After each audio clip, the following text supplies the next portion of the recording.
jurusan Manajemen Pendidikan Islam, observasi di SMA 113 Kota Kampar. Saya sendiri atas nama Muhammad Zamri dan rekan saya. Nama saya Putra Jatanardi, Radian Pemungkas. Iswani. Baik, mungkin ini awalan kami untuk observasi. Kembali lagi nanti kita selanjutnya. Terima kasih. Assalamualaikum warahmatullahi wabarakatuh. Alhamdulillahirrahmanirrahim.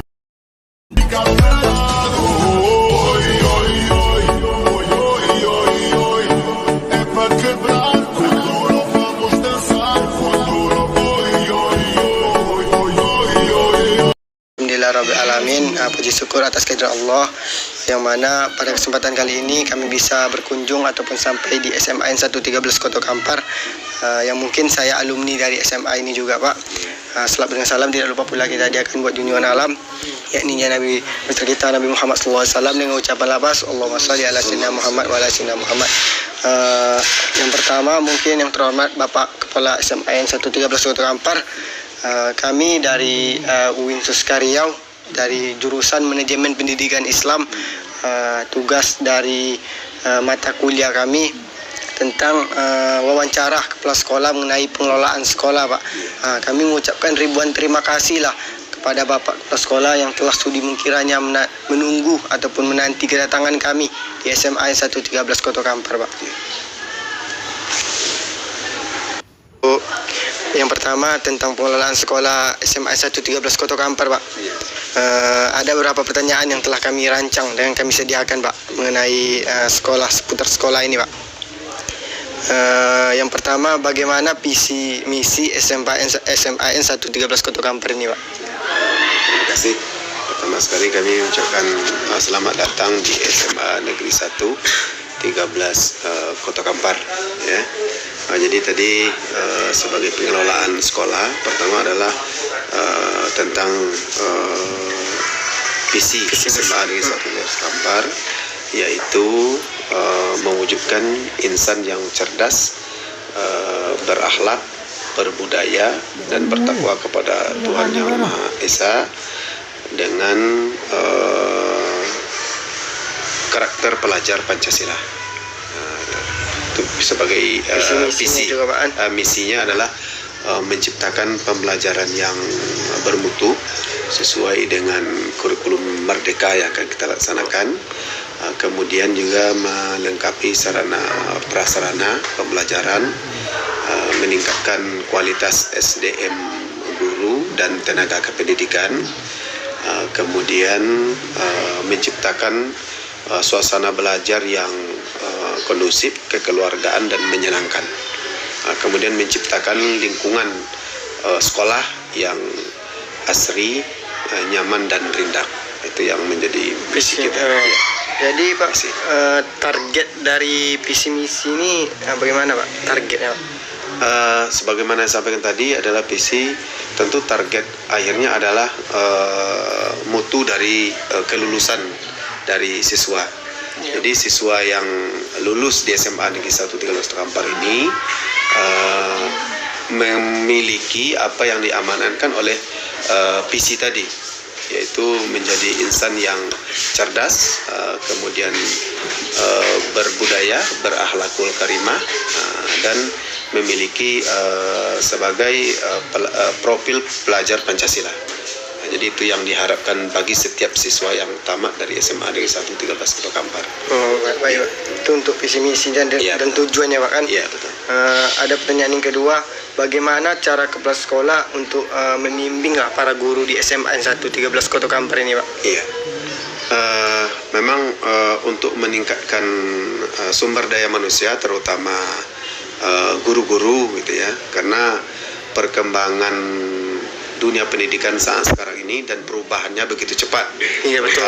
Perubahan kurikulum, iya, gitu ya. Betul, Pak. Jadi hal-hal yang dilakukan adalah bahwa kita selalu mengadakan diklat di sekolah, ya, yang dianggarkan dari anggaran sekolah. Minimal 2 kali diklat untuk membina guru-guru kita dengan mendatangkan narasumber dari luar. Kemudian juga kita mengikutkan guru-guru untuk mengikuti MGMP, yaitu musyawarah guru mata pelajaran.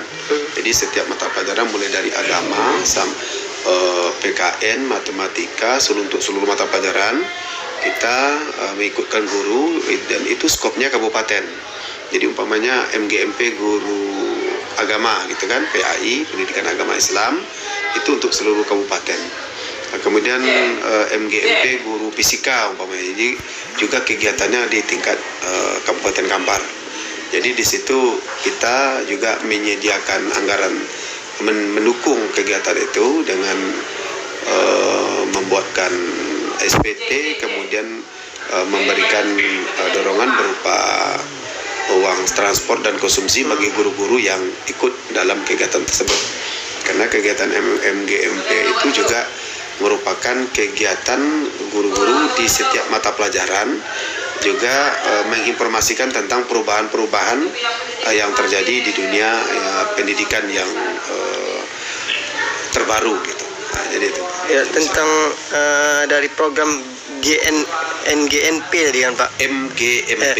MGNP. Ya, musyawarah guru mata pelajaran. Itu dari pusatnya dari mana tuh Pak? Itu kepengurusannya tingkat kabupaten. Jadi kalau di SMA berarti seluruh SMA Kabupaten Kampar itu bergabung dan membentuk organisasi setiap mata pelajaran. Oh, setiap mata pelajaran itu ada organisasi. Ada organisasinya MGMP. Jadi seperti tadi bahasa Indonesia umpamanya kan begitu kan. Jadi seluruh guru bahasa Indonesia di SMA yang ada di Kabupaten Kampar, baik itu negeri ataupun swasta, mereka mengadakan pertemuan. Dan setiap pertemuan itu ada penyampaian materi, ada narasumbernya kan seperti itu kan. Nah, jadi semacam ada organisasi guru-guru mata pelajaran. Nah, jadi namanya MGMP, musyawarah guru mata pelajaran. Iya.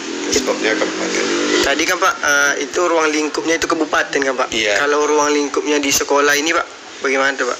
Kalau yang Di sekolah inilah, Pak. Di sekolah berarti yang kita laksanakan seperti diklat atau workshop Diklat tadi kan, Pak, diklat workshop yang ada di sekolah, dan juga sosialisasi terbaru untuk perubahan-perubahan pendidikan.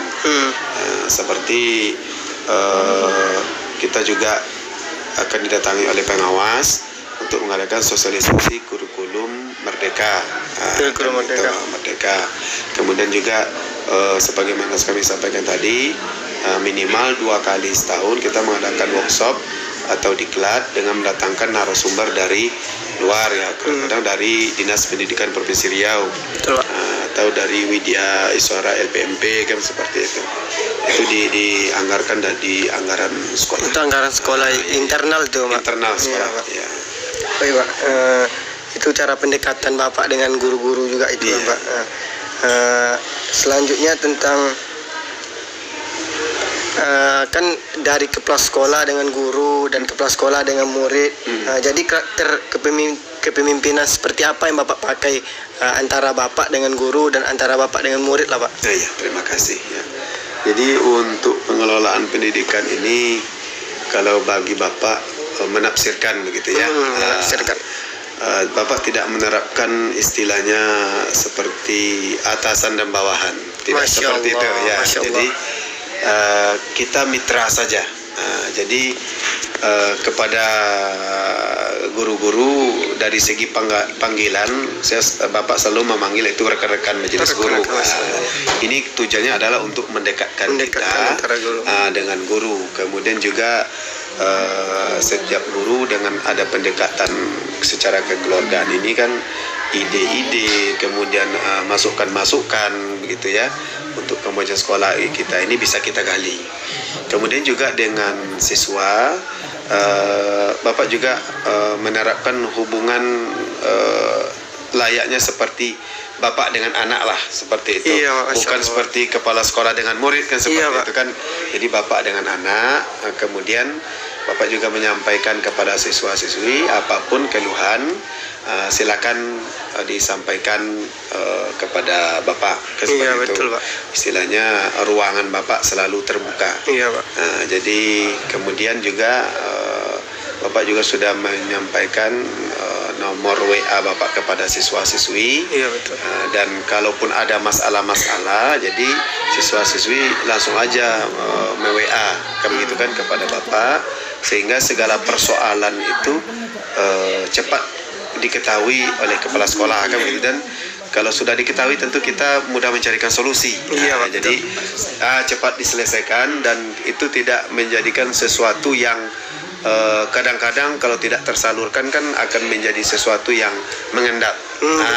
Dan ini akhirnya nanti kalau mengendap kan tidak tertutup kemungkinan suatu saat akan menjadi bom waktu kan seperti itu.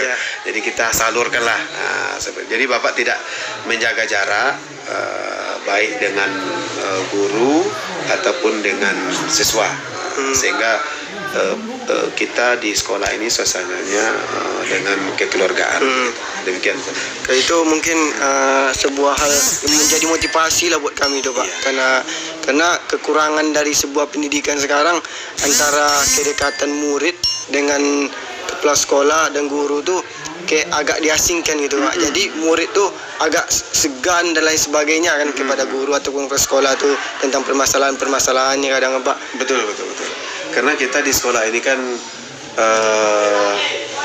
boleh dikatakan satu keluarga gitu. Ya betul Pak. Dengan tujuan visi tadi. Jadi tanpa ada kerjasama, kekompakan antara kepala sekolah, guru, majelis guru, tata usaha, dan siswa, termasuk orang tua siswa sendiri, komite sekolah, itu mustahil untuk mencapai visi yang telah kita kita tetapkan tadi, kita rancang tadi. Jadi memang kolaborasi dan kekompakan setiap stakeholder yang ada di sekolah ini harus sama-sama bersinergi gitu kan. Betul, bersinergi yang tujuan tadi Pak. Itulah. Jadi mungkin silakan. Baik Kak, izin untuk pertanyaan selanjutnya mengenai tentang sistem sekolah ini Pak. SMA 13 Kota Kampar. Kalau mengenai tentang sistem informasi yang di sekolah ini, mungkin Bapak bisa menjelaskan bagaimana Kak prosedurnya itu? Iya, sistem informasi yang kita terapkan. Jadi memang dengan kecanggihan komunikasi pada saat sekarang ini, ya pertama kita memanfaatkan alat-alat komunikasi gitu ya. Jadi media sosial, terutama kalau di sekolah ada grup WA. Pertama itu ada WA informasi Dinas SMA 1 13 Kota Kampar. Itu ruang isinya itu semua siswa atau apa? Bukan, ini untuk guru. Untuk guru itu Pak. Oh iya, dinas ya. Ada 2 grup gitu kan. Pertama grup dinas. Jadi itu khusus untuk menyampaikan hal-hal tentang kedinasan. Jadi tidak boleh di informasi tidak boleh dicampur dengan yang lain. Kemudian ada lagi grup satu lagi, ini grup diskusi. Kalau dalam grup diskusi ini juga guru, tenaga kependidikan atau TU, kepala sekolah juga. Jadi di sini semacam forum diskusi, boleh menyampaikan apa saja dalam permasalahan, usulan segala macam. Kalau yang tadi mungkin satu arah dari informasi dinas saja. Ya supaya lebih jelas gitu kan. Jadi nanti kalau yang informasi dinas, kalau masuk juga di forum kadang-kadang kan tertutupi kadang-kadang dengan diskusi-diskusi yang lain.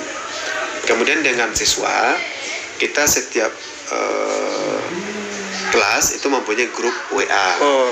Jadi kalau informasi ke siswa itu memang melalui wali kelas. Wali kelas. Jadi kalau ada dari kepala sekolah menyampaikan di grup dinas bahwa diminta kepada Bapak Ibu wali kelas untuk menyampaikan ke grup WA siswanya.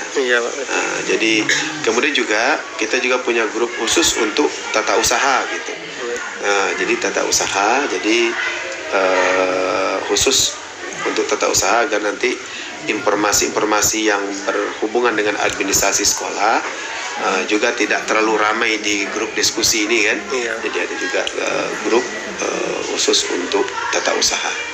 Jadi itulah informasi. Kemudian untuk ke dunia luar, kita juga sudah mempunyai web sekolah. Jadi informasi-informasi iya, kalau dia untuk masyarakat ataupun lain sebagainya kan.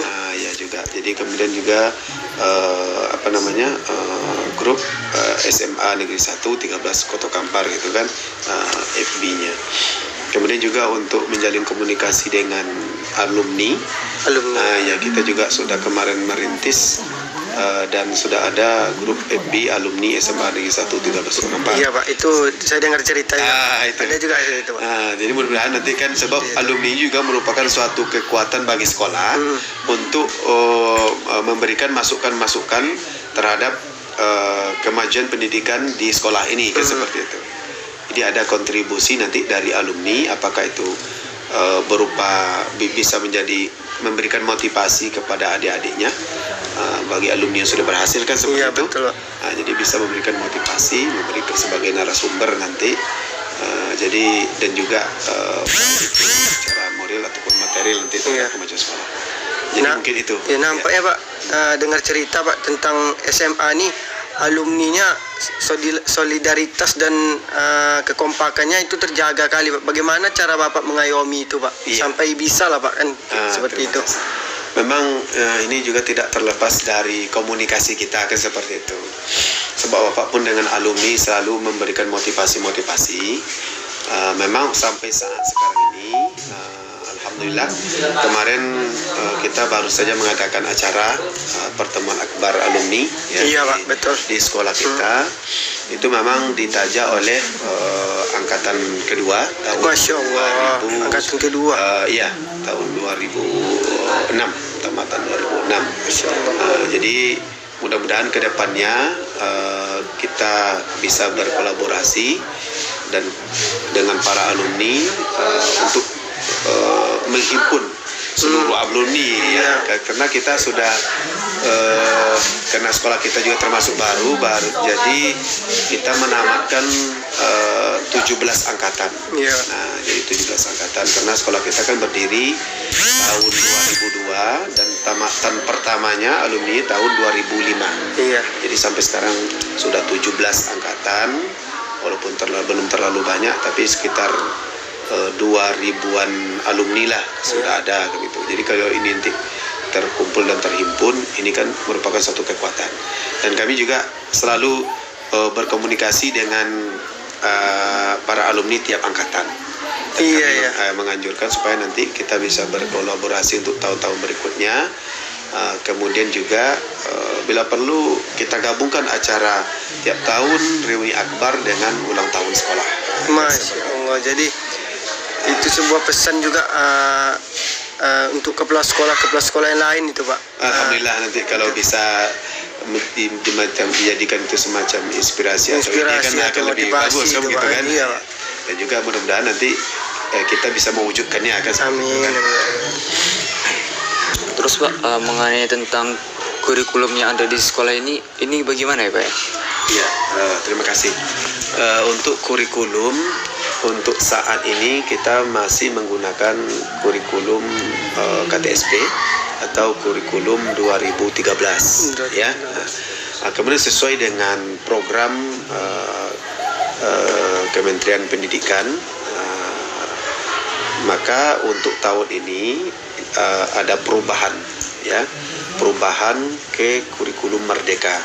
Jadi insya Allah untuk siswa kelas 10 tahun pelajaran 2022-2023 ini insya Allah kita sudah mulai menerapkan kurikulum Merdeka untuk di kelas 10. Kemudian untuk kelas 11, 12 tetap masih kurikulum 2013. Jadi kita mencoba dulu Pak. Jadi kita mulai terapkannya dari kelas 10 gitu kan. Nanti apabila kelas 10 naik ke kelas 11, berarti nanti kelas 11 menerapkan kurikulum Merdeka. Itu belum diterapkan itu kan Pak? Belum diterapkan. Insya Allah tahun pelajaran baru ini akan diterapkan di siswa baru. Di siswa baru. Jadi memang ini kita sudah melalui beberapa tahap. Pertama tahap sosialisasi kurikulum Merdeka bagi kepala sekolah dan juga guru-guru.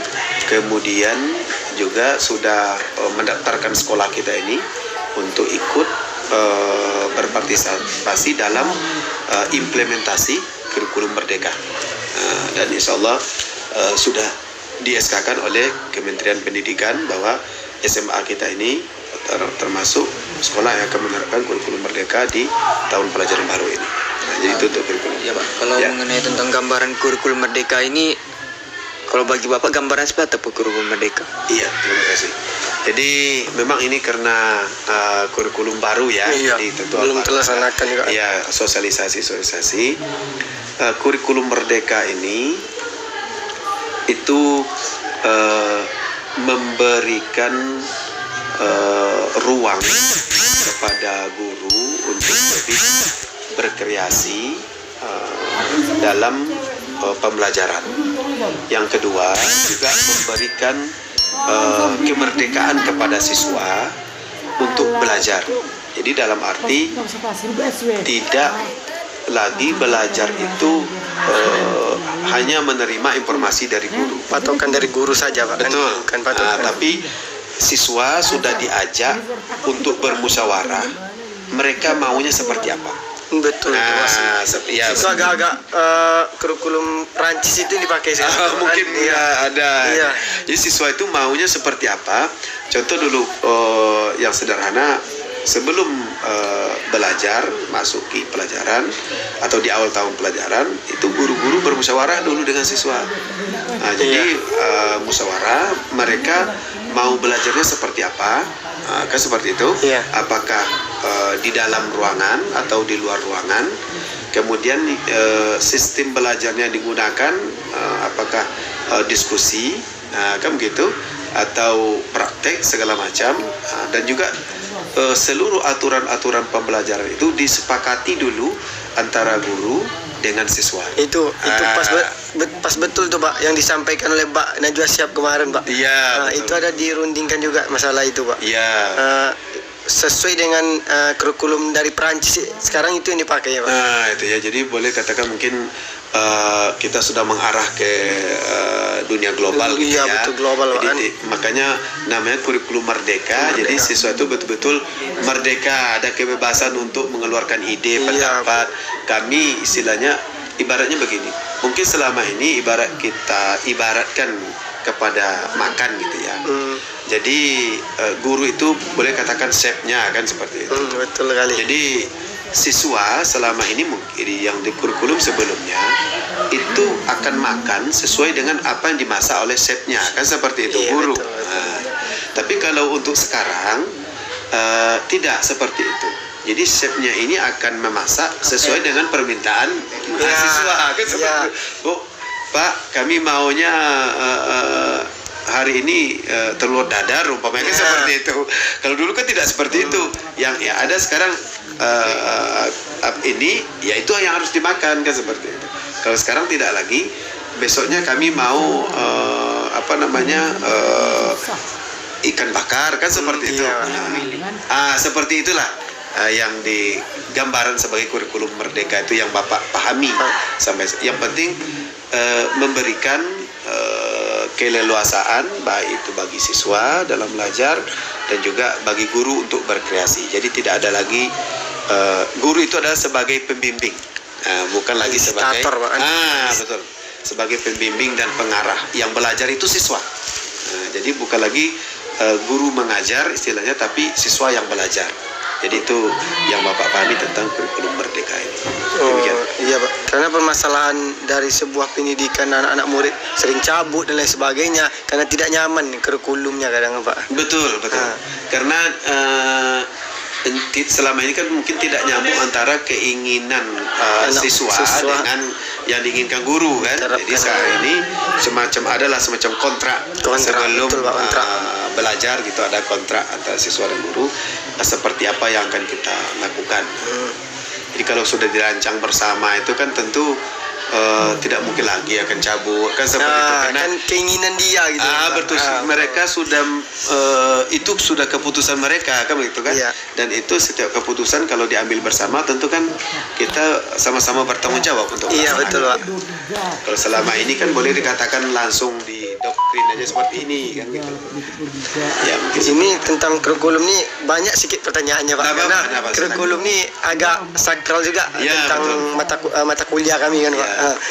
Menurut Bapak kemarin sekarang kan kurikulum tentang 2013 itu Pak kan yang Bapak terapkan. Apa keunggulan dari kurikulum ini menurut Bapak Pak? Yang Bapak rasakan selama inilah. Iya, jadi kalau untuk kurikulum 2013 atau KTSP gitu ya, ini dulu kan kita boleh dikatakan segala sesuatu itu sama juga dengan yang Pak sampaikan tadi, antara lembaga pendidikan dengan Kementerian Pendidikan. Kalau kurikulum sebelumnya itu kan juga langsung dirancang oleh Kementerian Pendidikan. Jadi kemudian itu yang dilaksanakan oleh setiap lembaga pendidikan begitu.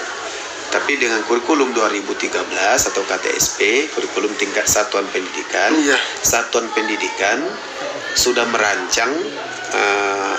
Jadi yang Kementerian Pendidikan hanya memberikan indikator-indikator.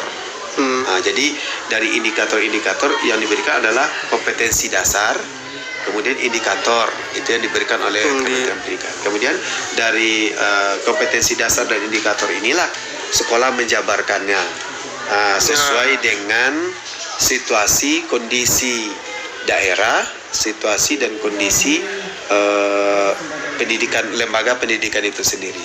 Jadi boleh dikatakan kurikulum tingkat satuan pendidikan atau kurikulum 2013 ini itu dikembangkan oleh satuan pendidikan. Ya, lebih berpatokan kepada gurunya gitu Pak. Ya betul. Yang sebelumnya kan tidak, sama dengan tadi juga itu langsung dari kementerian. Ini kurikulum laksanakan. Jadi tidak ada kreasi dari lembaga pendidikan. Tapi yang kurikulum KTSP ini itu hanya kompetensi dasar dan indikator yang diberikan oleh kementerian yang selebihnya dikembangkan oleh sekolah. Dan untuk yang kurikulum Merdeka ini itu lebih leluasa lagi gitu ya.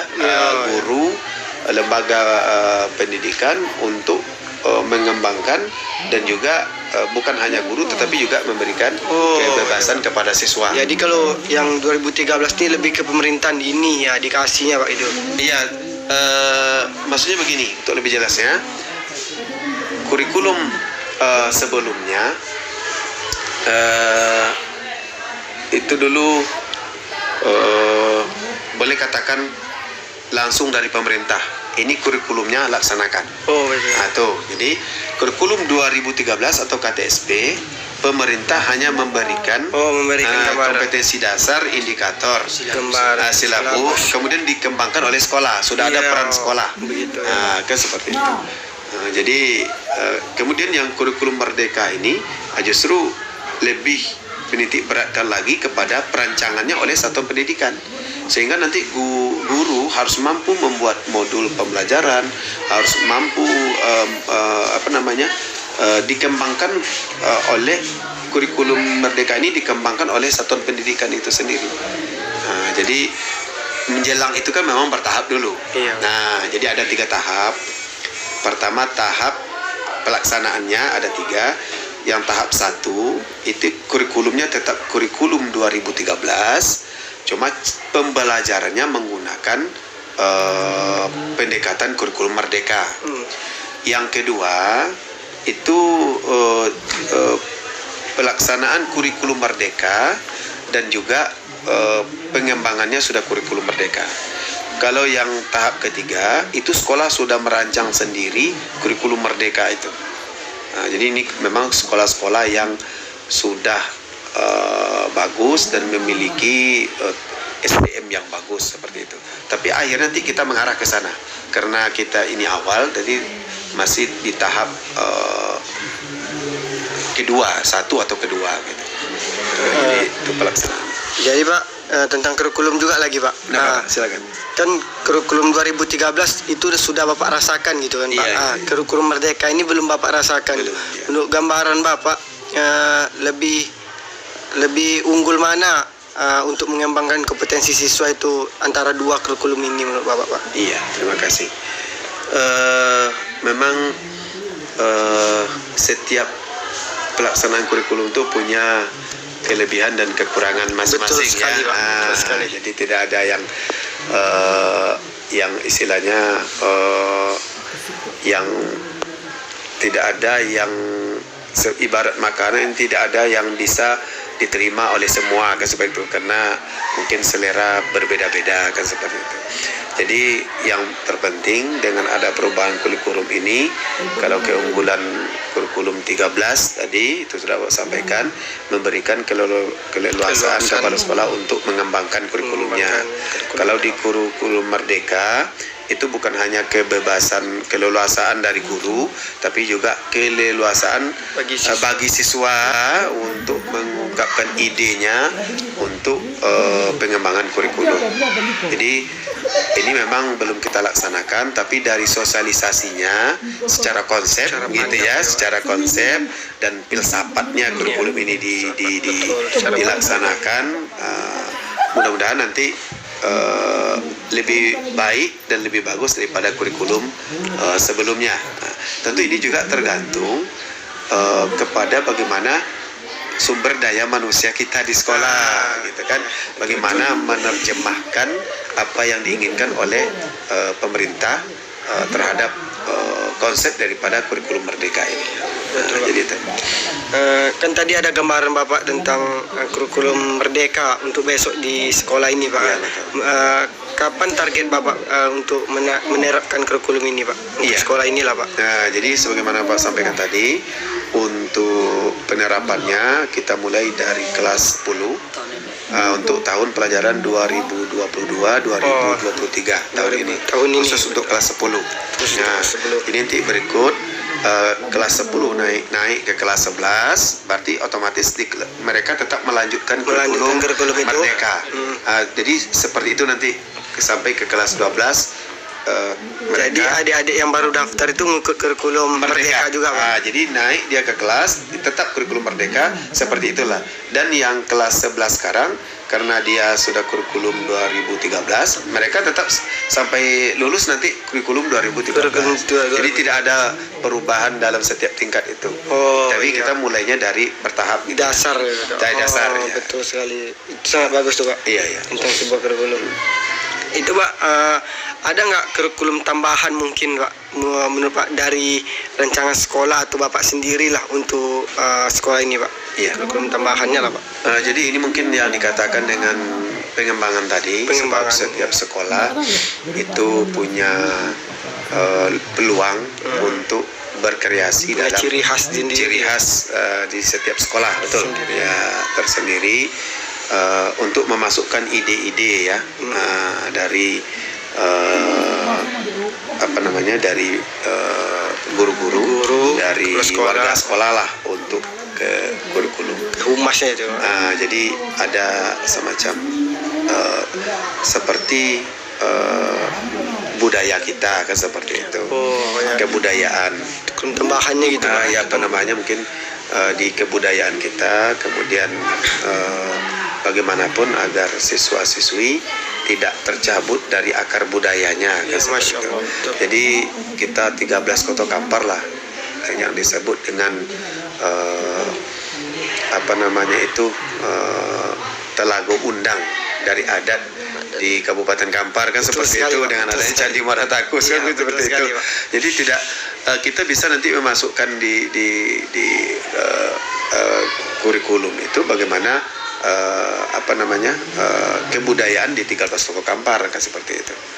Umpamanya semacam petatah petitih untuk menyuruh makan kan seperti itu. Ada pepatah-pepatah gitu. Ada pepatah-pepatah. Paling tidak nanti siswa kita tahu struktur adat. Sebab dari kita kan ada punya adat, ada punya datuk kan seperti itu. Ada siompunya, kemudian ada mamak-mamaknya kan seperti itu. Minimal itu bisa kita masukkan sehingga nanti anak-anak tidak tercabut dari akar budayanya kan seperti itu. Masya Allah, itu sangat luar biasa itu, Pak, tentang sebuah pengembangan kurikulum itu, Pak. Mungkin rekan saya. Baik Pak, di sini saya akan menanyakan tentang peserta didik. Iya. Jadi bagaimana pengelolaan peserta didik di SMAN 113 Kota Kampar nih Pak? Iya, terima kasih. Untuk peserta didik, ya tentu kita awali dengan penerimaan siswa baru kan seperti itu, atau peserta didik baru di sekolah. Untuk pengelolaannya itu setiap peserta didik baru kita tentu terdaftar di Dapodik. Dapodik ini data pokok pendidikan. Data pokok pendidikan yang dikelola di sekolah, dan itu linknya langsung ke Kementerian Pendidikan. Jadi semua data siswa, guru, kemudian tata usaha itu masuk di dalam Dapodik. Juga data sarana prasarana ada di Dapodik, sehingga Kementerian Pendidikan bisa melihat SMA Negeri 113 Kota Kampar itu seperti apa. Jadi bisa dilihat dari data Dapodik saja. Baik itu jumlah siswanya. Kemudian juga untuk siswa yang pindah, kita juga akan melalui data Dapodik. Jadi kalau siswa ada yang pindah, itu harus ada pindah Dapodiknya dulu, sehingga sekolah lain yang tempat pindahnya kalau sudah ada kita keluarkan di data Dapodik kita, baru bisa ditarik. Jadi juga dari siswa sekolah lain yang mau pindah ke sekolah kita harus juga meminta bahwa siswa tersebut sudah dikeluarkan di data Dapodik sekolah asalnya. Nah, kalau sudah ada itu, baru bisa kita tarik datanya ke data Dapodik kita. Jadi seperti itu sekarang pengelolaan tentang kesiswaan. Kemudian juga kita menggunakan tentu tata tertib sekolah. Ada tertib sekolah, dan pengelolaan kesiswaan ini tentu dimotori oleh wakil kepala sekolah bidang kesiswaan. Ya, jadi kalau ada pelanggaran siswa, itu kita adakan surat panggilan pertama kepada orang tua, kemudian panggilan kedua dan panggilan ketiga. Kalau memang tidak ada perubahan dari setelah panggilan ketiga, ya kita anjurkan kepada orang tua untuk memberikan peluang kepada orang tua untuk memindahkan anaknya ke sekolah lain. Karena mungkin kita beranggapan bahwa siswa ini mungkin tidak mampu untuk mengikuti atau perlu bimbingan lain, kan seperti itu. Tidak nyaman ya. Tidak nyaman mungkin di sini. So kita juga sudah lakukan pembinaan kan seperti itu. Juga kunjungan oleh guru BK ke rumah siswa tersebut. Tapi alhamdulillah selama ini belum ada yang sampai demikian. Siswa itu kita pindahkan atau keluarkan karena pelanggaran yang dilakukan.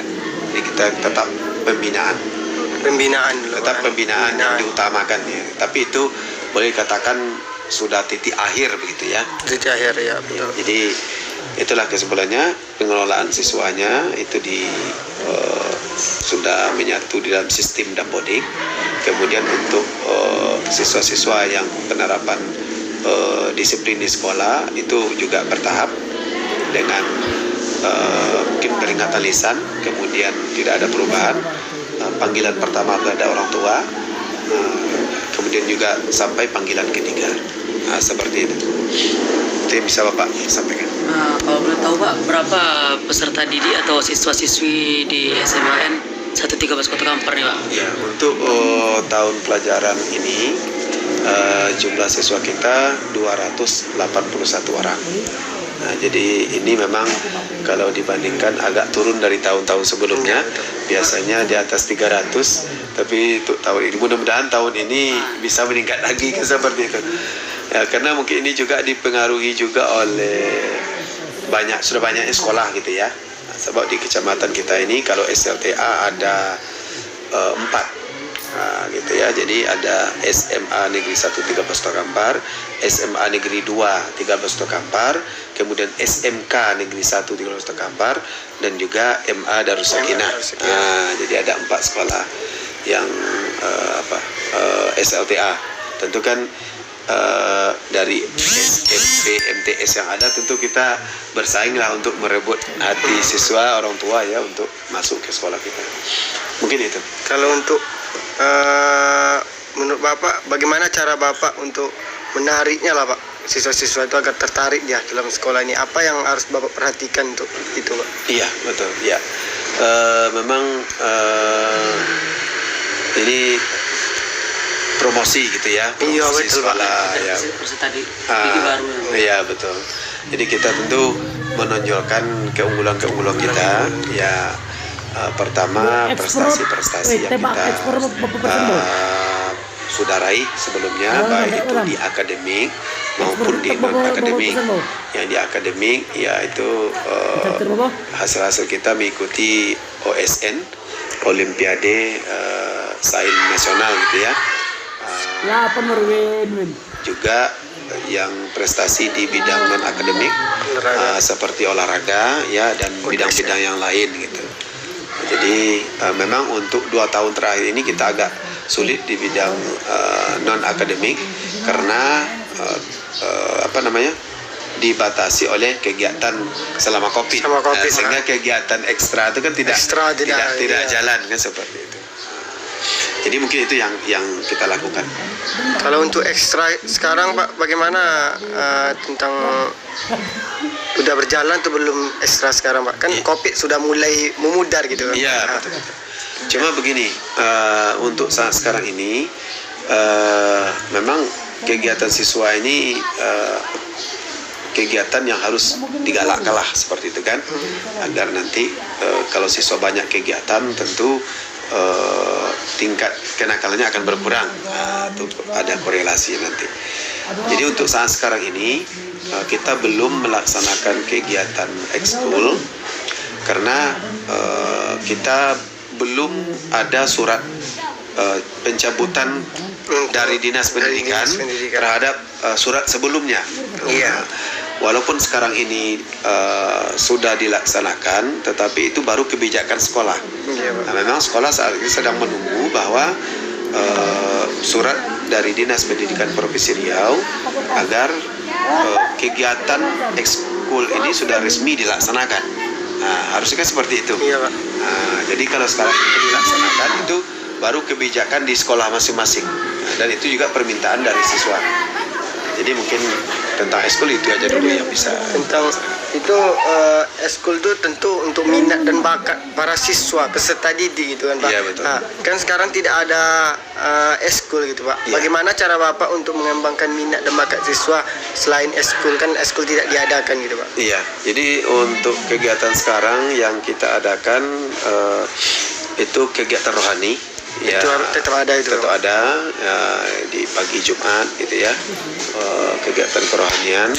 Kemudian juga seperti olahraga sebetulnya sudah mulai, baik itu poli ataupun bola kaki. Kemudian juga untuk kegiatan kelas meeting sudah bisa kita laksanakan untuk kegiatan di dalam ruang lingkup Jadi sekolah. kalau ruang lingkup sekolah kelas meetingnya Ada. diperbolehkan juga. Nah, Iya, cuma kita kan belum bisa membuka event dalam arti Iya, untuk bukan. mengundang sekolah-sekolah lain Iya. atau SMP, MTS kan seperti itu. Jadi untuk skop lingkungan sekolah sudah tetap kita laksanakan. Karena kita kan tidak melihat juga keinginan antusias siswa kan untuk melaksanakan kegiatan itu sangat tinggi. Iya. Jadi nggak mungkin kita halangi, tapi kita lihat situasi, kalau memungkinkan kita laksanakan. Jadi itu yang bisa, walaupun belum sepenuhnya gitu kan. ya, itu untuk tentang pengembangan minat dan bakat tadi itu kan Pak. Iya, betul. Itu sangat luar biasa itu Pak. Iya. Baik, selanjutnya saya akan bertanya tentang pengelolaan kelas, Pak. Iya. Bagaimana pengelolaan kelas di SMA 13 Kota Kampar nih, Pak? Iya. Jadi untuk kelas tentu kita sampaikan dulu untuk jumlah kelas kita untuk tahun pelajaran ini itu sebanyak 11 kelas. 11 kelas itu. 11 ya. Jadi kelas ini itu dipimpin oleh seorang wali kelas. Jadi wali kelas ini tentu ada administrasi kelasnya. Jadi masing-masing kelas ini punya data tentang siswa di kelasnya, data siswa, data orang tua, itu harus ada di wali kelas. Kemudian juga tingkat kehadiran siswa juga ada administrasinya di wali kelas. Kemudian juga untuk capaian pembelajaran tiap harinya juga ada di wali kelas atau yang disebut dengan batas pelajaran kan seperti itu. Jadi apapun kejadian yang ada pada anak itu wali kelas harus monitor dan harus tahu. Wali kelas lah yang paling tahu dengan anak dan paling dekat dengan siswanya. Nah, jadi seperti itu apanya. Dari setiap kelas tuh berapa orang tuh si kapasitasnya, Pak? Iya, kalau maksimalnya dari aturan pemerintah itu 36. 36. Minimalnya 20. Jadi kalau minimalnya 20, maksimalnya 36 ya. Jadi kalau umpamanya 40, satu tingkatan itu sudah bisa dibagi menjadi dua kelas. Ya. Nah, jadi itu. Berapa jurusan yang ada di SMA ini, Pak? Kalau pembagian? Iya, terima kasih. Jurusannya. Jadi untuk jurusan sebagaimana biasanya atau secara umumnya SMA, kita hanya 2 jurusan, yaitu jurusan IPA dan jurusan IPS. Iya. Oh, cara Bapak untuk membagi itu bagaimana itu, Pak? Cara Bapak untuk membagi tentang penjurusan. Iya, terima itu. kasih. Ya, jadi kita kerjasama dengan pihak ketiga atau perguruan tinggi di awal tahun penerimaan siswa baru. Kita ada kerjasama dengan, kalau tidak salah, dengan UIN untuk melakukan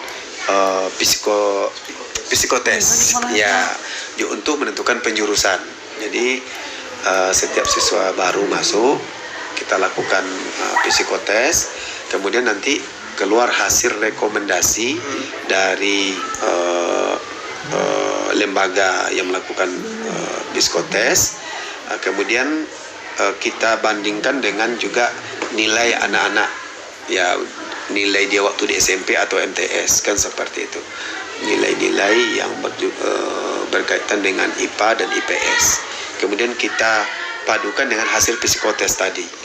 Jadi dia itu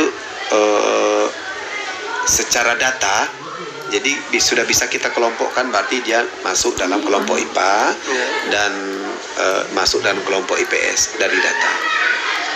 Jadi seperti itu. Walaupun ada nanti keinginan anak sendiri, mungkin datanya dia di IPA, tapi dia mau IPS, kita juga membuka kesempatan. Itu sangat luar biasa itu, Pak. Iya, betul. So kita juga bisa memaksakan gitu kan. Sejalan juga dengan kurikulum gitu Merdeka, Pak. Betul. Sejalan tuh, Pak. Atau dia di IPS tapi keinginannya kuat mau ke IPA. Diperbolehkan. Jadi dalam arti guru tetap memantau. Dengan ada komitmen pertama, kalau memang kamu mau data kamu di PS, tapi kalau kamu mau di IPA itu nanti dipantau dulu. Ya, potensinya kan. Potensi. Kalau dia bisa mengikuti berarti lanjut. Tapi biasanya karena keinginan dia, itu semangatnya tinggi. Semangat, betul itu. Betul. Itu juga mengasah itu, Pak. Iya, betul. Ya, silakan. Saya ingin menanyakan, Pak, berkenaan dengan guru dalam sekolah ini, Pak. Iya. Jadi menurut Bapak bagaimana cara atau tips untuk mengajak anak murid tersebut dalam proses belajar mengajar itu, Pak? Seperti apa, Pak? Iya. Jadi memang sebagaimana kita sampaikan tadi, guru diminta untuk membimbing siswa gitu. Jadi dalam arti setiap guru sudah tidak masanya lagi berlaku seperti diktator kan seperti itu. Jadi bukan belajar itu bukan maunya guru, tetapi adalah maunya siswa seperti apa. Jadi guru mengakomodasi kemauan siswa, sehingga kami selalu menyampaikan kepada guru untuk melakukan pembinaan kepada peserta didik. Itu betul-betul pembinaan yang hubungan emosional lah begitu. hubungan emosional istilahnya hubungan hati ke hati. Nah, kan seperti itu.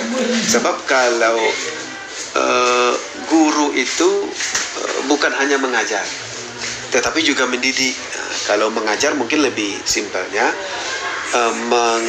memberitahukan dari yang tidak tahu menjadi tahu, itu mengajar. Tapi kalau mendidik itu lebih dalam lagi kan, sebab mendidik adalah arahnya kepada akhlak, budi pekerti atau karakter kan seperti itu. Jadi di sini guru harus mampu melakukan pendekatan terhadap peserta didik sehingga kita bisa mengarahkan siswa itu kepada apa yang kita inginkan. Ada pepatah mengatakan begini, bagi guru itu ya, masuklah ke dunia mereka, kemudian tariklah mereka ke dunia kita. Kayak seperti itu. Jadi guru itu harus bisa masuk dulu ke dunia siswa, masuk ke dulu dunia mereka, berteman dulu. Kan seperti itu. Nah, setelah masuk ke dunia mereka, baru secara berangsur-angsur kita tarik mereka ke dunia kita. Jadi itu sebetulnya yang lebih bagus kan itu. Jadi tidak ada paksaan. Jadi itulah yang Bapak sampaikan kepada guru-guru dalam pembinaan siswa agar melakukan pembinaan pendekatan secara kekeluargaan, ya betul-betul hubungan antara orang tua dengan anak seperti itu ya, bukan hubungan basa-basi antara orang tua dengan anak, bukan sekedar basa-basi saja, tapi betul-betul seperti mendidik anak kita sendiri. Oh betul. Jadi kerjanya memang dari hati lah, jangan sekedar hanya formalitas atau sekedar mengajar, ibarat bayar utang lunas. Menyampaikan formalitasnya sama murid itu Pak. Jadi memang guru ini betul-betul pekerjaan mulia dan betul-betul panggilan hati nurani. Masya Allah. Sebab tantangannya berat gitu kan. Betul sekali, Pak. Menjadikan memanusiakan manusia kan. Memanusiakan manusia. Yang berat. Masya Allah. Lu, ayo silakan kalau. Pertanyaan selanjutnya Pak, berkenaan dengan pengelolaan pembiayaan sekolah ini. Iya. Bagaimana pembiayaan di sekolah ini Pak? Iya, terima kasih. Jadi untuk saat sekarang ini karena kita sekolah negeri itu murni seluruh biayanya ditanggung oleh pemerintah melalui 2 jalur, yaitu pertama bos reguler itu dari pemerintahan pusat. Kemudian Bosda ini bantuan operasional sekolah dari daerah atau provinsi Riau. Jadi kita sumber dana kita 2 itu, dan kita tidak melakukan pungutan apapun kepada siswa atau orang tua. Kita mengoptimalkan, boleh katakan untuk di provinsi Riau ini sekolah gratis. Jadi karena tidak ada lagi pungutan ya Pungutan dari iya, pungutan dari memang gratis itu. memang gratis ya, dan insya Allah Riau salah satu provinsi mungkin yang bisa menerapkan itu. Betul. Kemarin kami melakukan kunjungan studi banding ke SMA 1 Padang, kepala sekolah. Studi banding MKKS, Musyawarah Kerja Kepala Sekolah Kabupaten Kampar, dan mereka belum bisa menerapkan itu karena pemerintah daerah mereka belum mampu menutupi. Nah, sebab yang bos dari pusat, bantuan operasional sekolah dari pusat itu kan sangat terbatas, belum mampu pemerintah mendanai seluruhnya. Jadi kalau kita Riau insya Allah kekurangan itu ditutupi oleh bos daerah pada provinsi. Kalau provinsi lain yang belum mampu menutup, berarti mereka tetap memungut kepada siswa. Nah, jadi itu kalau kita insya Allah Riau sudah gratis karena 2 sumber dana ini dari bos reguler pusat dan Bosda itu sudah bisa menutupi kegiatan pendidikan di setiap satuan pendidikan seperti itu. Tanya Pak. Ya, silakan. Ini masih berkaitan dengan pembiayaan. Ya, silakan. Masyarakat berkaitan dengan sekolah ini Pak. Iya. Jadi bagaimana pengaruh pembiayaan masyarakat dengan sekolah ini Pak? Iya. Sebagaimana Bapak sampaikan tadi bahwa kita tidak memungut lagi semacam pungutan dari masyarakat. Tidak kita pungut lagi. Partisipasi dari masyarakat. Iya. Sebetulnya kalau ada sumbangan dari masyarakat, ya walaupun tidak dimanakan memungut lagi, kalau pungutan itu kan beda dengan sumbangan. Jadi ada indikator-indikatornya dan sekolah sudah dilarang, tidak boleh lagi. Kalau pungutan itu kan semuanya seragam. Umpamanya 5.000 semuanya ditarik, berarti itu pungutan. Tetapi kalau sumbangan itu dari orang tua siswa. Dari orang tua siswa, dan itu tidak ditetapkan. Mungkin dia ini menyumbang sekian, ini menyumbang sekian, kan seperti itu. Tapi kesadaran sendiri. Dan itu dibolehkan. Dibolehkan. Kalau sumbangan dibolehkan, kalau pungutan tidak dibolehkan. Contoh, kita mendirikan musola, dan itu tidak dibiayai oleh dana BOS atau BOSDA, tidak boleh mendirikan musola. Tapi kita mengharapkan melalui komite sekolah sumbangan dari orang tua siswa atau masyarakat, dan mereka menyumbang itu sesuai dengan kemampuannya. Jadi itu istilahnya keuangan yang support keuangan dari masyarakat. Pengelolaan keuangan biaya, Pak. Iya. Selanjutnya tentang sarana prasarana di sekolah ini, Pak. Iya. Bagaimana itu, Pak, tentang sarana prasarana, sudah memadai atau bagaimana gitu, Pak? Iya, terima kasih. Untuk sarana prasarana, memang kalau di ruang kelas, insya Allah kita tidak kekurangan. Ruang kelas tidak kekurangan. Iya, tidak kekurangan. Bahkan sekarang ini mungkin dengan kurangnya lokal siswa, tentu ada yang lokal yang lebih. Kemudian yang kita juga sarana prasarana ini itu untuk saat sekarang ini melalui dana DA, namanya dana alokasi khusus. Jadi untuk bangunan-bangunan itu di pemerintahan provinsi atau melalui dinas provinsi Riau gitu kan, dinas pendidikan khusus kan, Riau, dana khusus ya untuk tambahan lokal sarana prasarana lah. Kemudian juga di dana BOS atau BOSDA juga kita diberikan keleluasaan untuk pemeliharaan sarana, pemeliharaan bukan membangun ya. Dan itu pemeliharaannya hanya untuk kerusakan ringan. Sedangkan untuk kerusakan sedang dan berat itu kita ajukan ke Dinas Pendidikan Provinsi Riau juga melalui data Dapodik. Jadi kita update data Dapodik tentang sarana prasarana. Nanti dinas setiap ada anggaran dia akan melihat data sekolah. Oh, sekolah ini membutuhkan ini, sekolah ini membutuhkan ini. Jadi itu seperti kita saat sekarang ini memang yang kita butuhkan adalah pertama pagar sekolah. Pagar ya, karena kita belum dipagari secara lengkap sekelilingnya.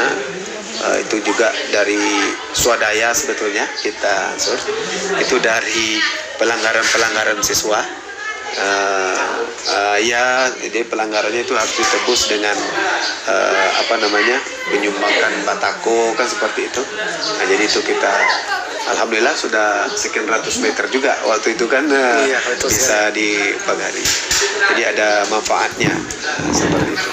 Kemudian juga kita sebetulnya sangat membutuhkan sarana pendukung lah, seperti perumahan guru harus ada sebetulnya kan, kemudian menjaga sekolah, kemudian juga ruang UKS, ruang bimbingan konseling itu kan harus terpisah ruangannya. Kemudian juga aula, kita butuh aula sebetulnya untuk kegiatan-kegiatan mendukung kegiatan siswa di sekolah kan, seperti itu. Kalau untuk ruang guru, kepala sekolah, kemudian ruang belajar, boleh katakan sudah terpenuhi. Jadi yang belum terpenuhi itu bagaimana mungkin gambaran Bapak untuk kedepannya itu, Pak? Iya, jadi kemarin kita setiap oleh pemerintah Dinas Pendidikan Provinsi Riau, kita sudah diminta untuk mengajukan permohonan dengan membuat skala prioritas di setiap sekolah. Jadi setiap SMA itu membuat usulan skala prioritas apa yang dibutuhkan. Dan kita sudah kirimkan ke Dinas pendidikan Provinsi Riau. Nanti dinaslah yang menentukan sekolah mana yang betul-betul, karena anggaran itu juga terbatas kan. Kemudian juga dengan jumlah SMA yang ada, SMA, SMK di Provinsi Riau itu sekitar 700-an sekolah. Gitu. 700-an sekolah. Nah, SMA dan SMK tentu kan dipilih betul-betul sekolah mana yang membutuhkan. Gitu. Nah, ya. Jadi itu kalau kita mungkin sudah mengajukan dan tergantung nanti penilaian daripada Dinas Pendidikan. Begitu di bidang sarana. Ya, untuk sarana prasarana itu Pak. Iya. Jadi kalau mengenai pendukung tadi Pak, macam musola dan lain sebagainya, itu bagaimana dan di SMA ini Pak? Kalau untuk musola, insya Allah dari awal kita sudah boleh katakan swadaya dari masyarakat, orang tua siswa, masyarakat ataupun dari instansi-instansi lain atau perusahaan yang sifatnya tidak mengikat. Jadi alhamdulillah untuk musola kita sudah ada musola dan kita juga sudah membentuk panitia pembangunan musola.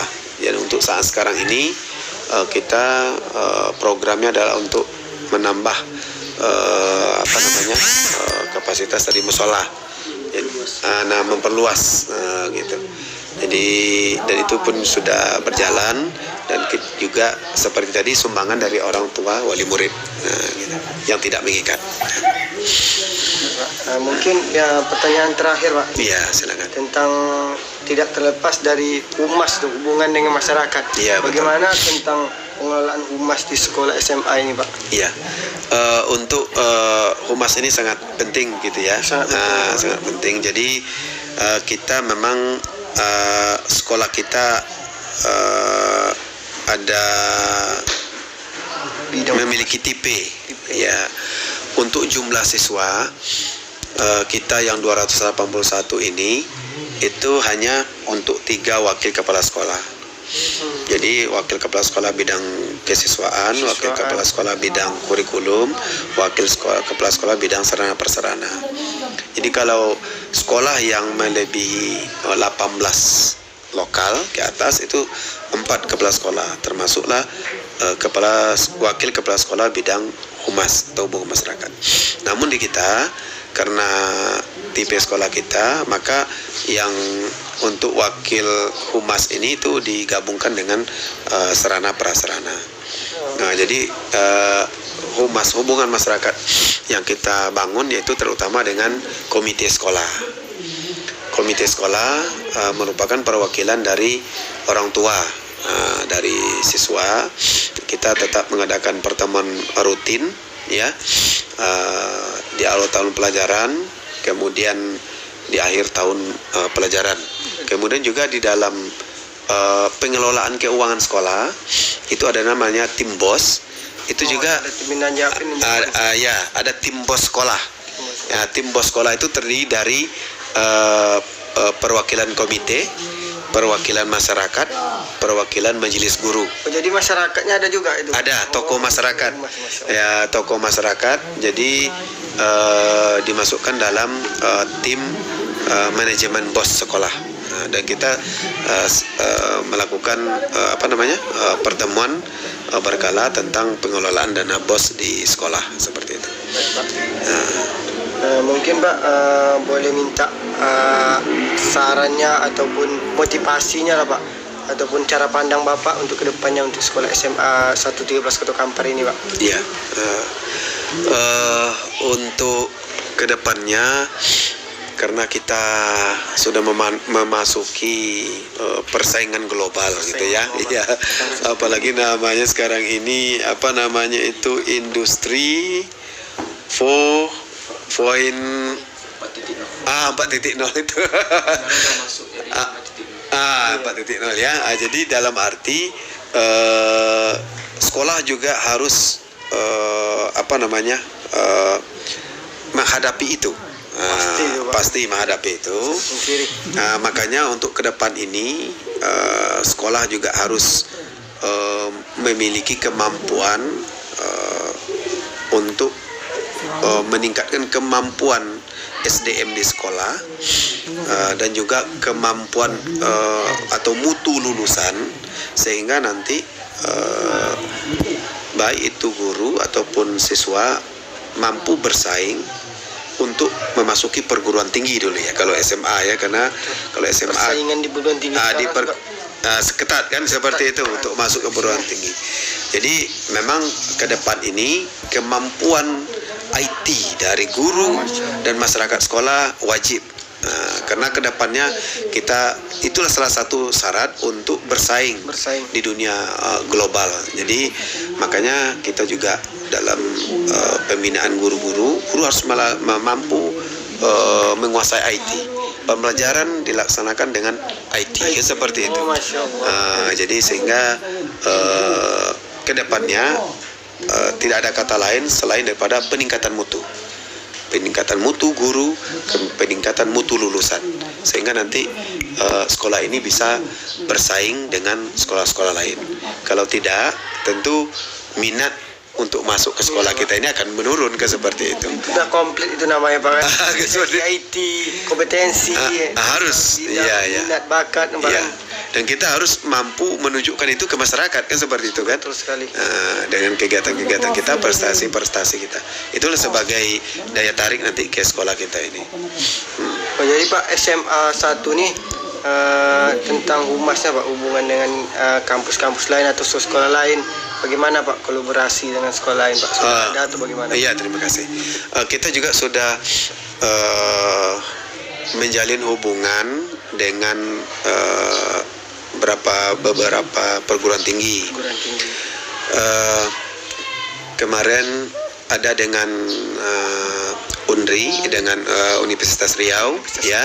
Itu lama juga itu Pak. Iya, sudah lama itu ada, bahkan kemarin dari mengadakan seminar di sini untuk pembimbingan siswa, semacam melakukan praktek labor bersama, pembinaan labor.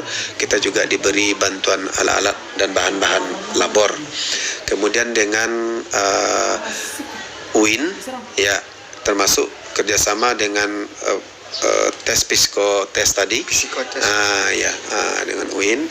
Kemudian dengan Universitas Islam Riau, sudah ada UIR, itu ada MOU untuk pembinaan, ya, apakah itu pelaksanaan PPL di sekolah kita ataupun nanti kita minta bimbingan semacam IT atau sebagai narasumber, itu sudah ada. Kemudian juga untuk di STIE Bangkinang, ya, kemudian juga dengan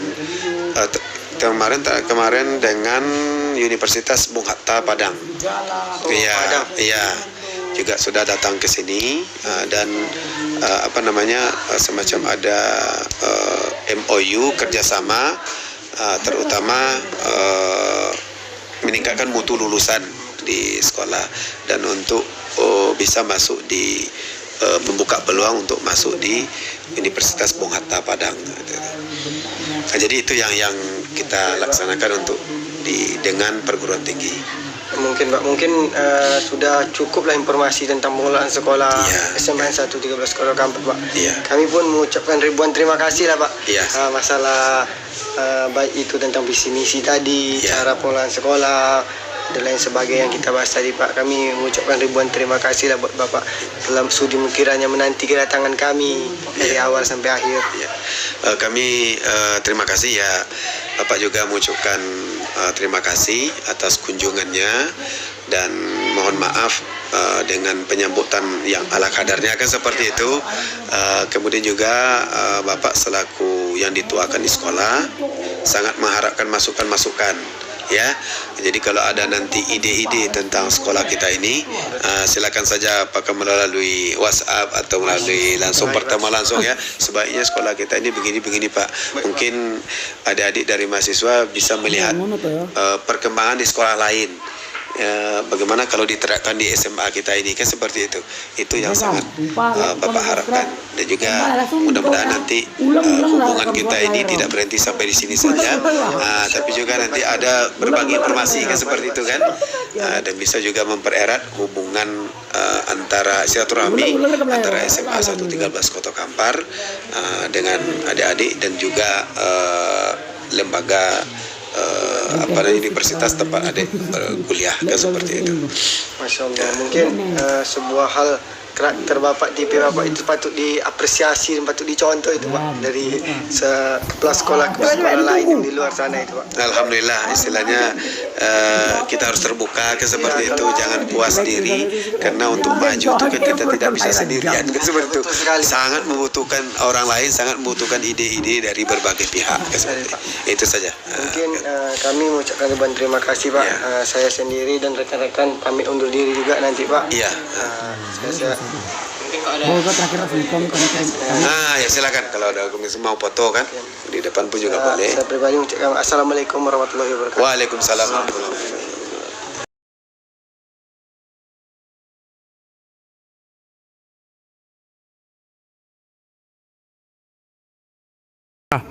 Bismillahirrahmanirrahim. Assalamualaikum warahmatullahi wabarakatuh. Mungkin sekian untuk disertasi kami di SMA 113 Kota Kampar. Saya dan rekan saya pamit undur diri. Mungkin itu seputar tentang sebuah pengelolaan dari SMA 113 Kota Kampar, baik mengenai kepemimpinannya, pengelolaannya, sarana dan sebagainya. Tadi telah kami diskusikan dan telah bicarakan dengan Bapak Kepala Sekolah, yaitu Bapak Studi MPD, yang mungkin Kepala Sekolah dari SMA 113 Kota Kampar. Saya dan rekan saya pamit undur diri. Assalamualaikum warahmatullahi wabarakatuh.